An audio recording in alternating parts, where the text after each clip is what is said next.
I love. I'm sure I'm not the only one. I mean, everyone in the world has been talking about this show, and for good reason. It's good.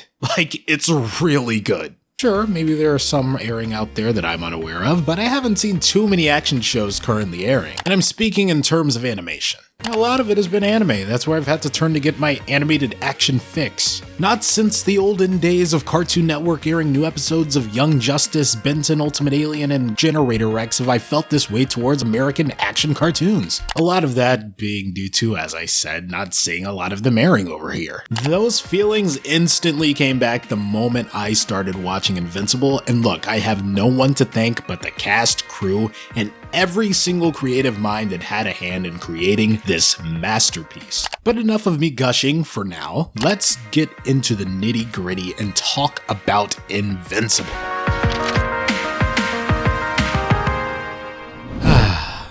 I know.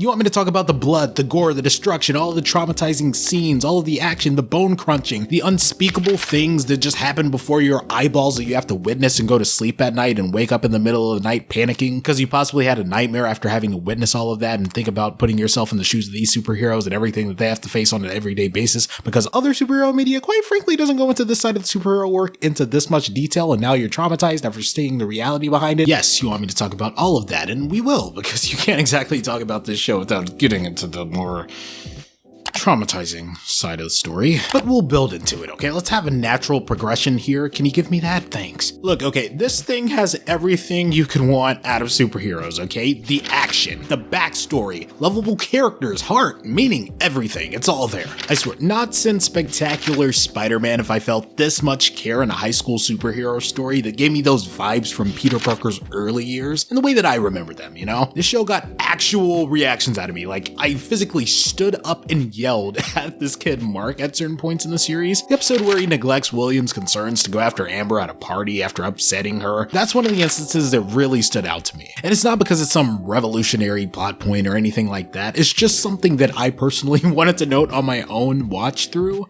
because, yeah, I physically stood up and yelled at the screen. And if I did it at that scene, you can only imagine what I did when Omni-Man started doing his thing. But we'll wait. We'll get to that point. We're building.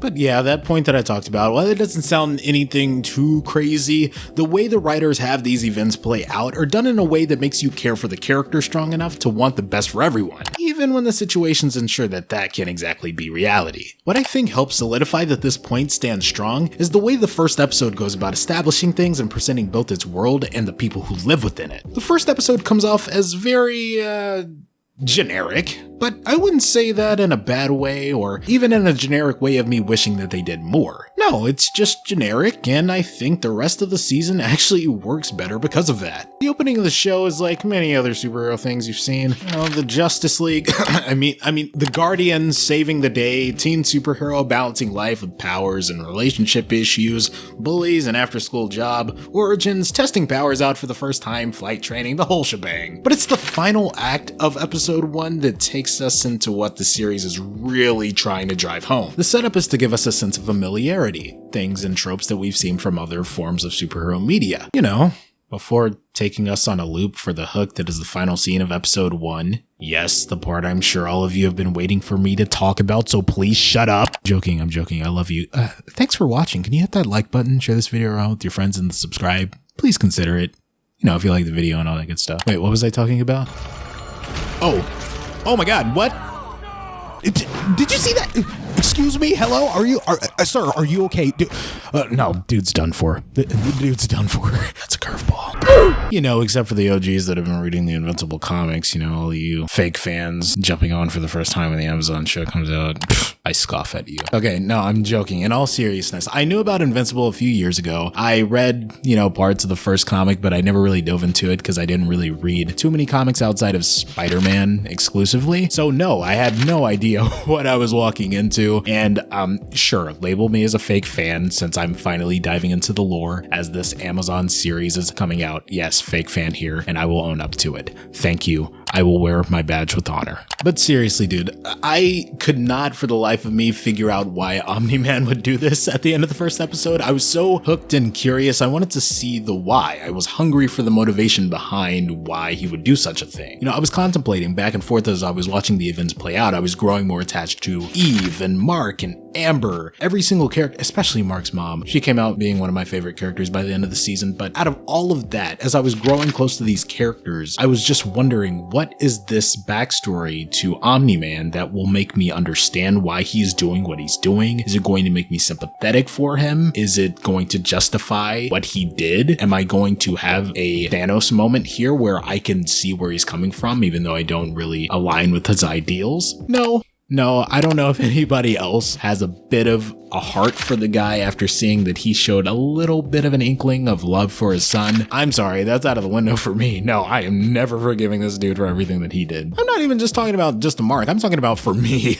I mean, yeah, the action was cool, but a lot of those terminations of civilian lives kind of spooked me. I don't know, man. Maybe I'm soft. Maybe I'm weak. That could very well be a possibility. Not only that, but the way that he explained himself and then tried to come off being like this cocky jerk. Oh, I'll just make another son. Like, dude, shut up, okay? His powers are cool. He does a lot of cool action. But his motivations, bro, I understand them, but I hate the guy, man. I'm sorry. I don't even care if he gets a redemption arc. Does a full 180. No, this is not, no. You see that rage that came out of me when talking about Omni-Man? I think we need to give a round of applause to J.K. Simmons for his performance. The entire cast, man. There was a lot of heart put into this. I could feel it. The writing, it's there. The voice acting, it's there. There were a lot of emotional moments that really hit for me. Whatever the case may be, whether I disagree with them or not, their performances allowed for them to stand tall and firm in their conviction and everything that they wanted to say, and it really hit home for me. There are so many good sequences of animation in the show that I just want to go back and scrub through frame by frame, study as much as I can because of wow. Okay, look, a lot of the Mortal Kombat-esque fatality scenes are really over the top, and I am not going back to watch them because I get pleasure from seeing heads explode or anything of that nature. I am simply going back to see the physics of how they went about doing certain things, studying anticipation and squash and stretch as you should. But yeah, man, just a lot of the effects, man, the coloring, everything, man. Like, there's a whole scene in episode 2, I believe, with Omni-Man where I was like, oh, hello, budget.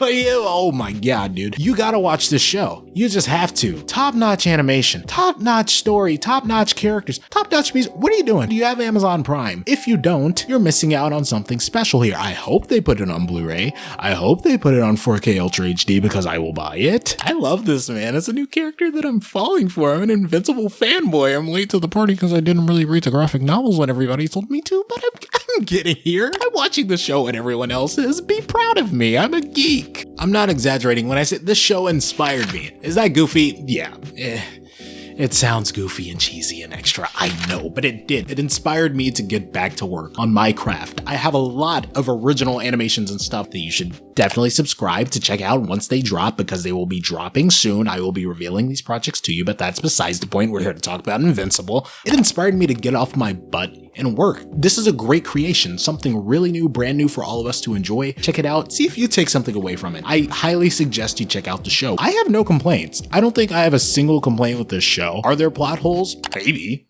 I didn't look for them. If you don't like this show, you're weird. Maybe a little. I mean, we're all a little weird, but if you don't like the show, man, I don't know what to tell you. Are you human? Maybe. I don't know. I can't really judge you, but no, I can judge you if you don't like this show. You need help. Have you seen Invincible? If you haven't, like I said, what are you doing? Why did you watch this thing? Why did you let me spoil it for you? You're a freaking jerk. I'm mad at you for making me spoil it for you. I'm not mad at me. I'm mad at you.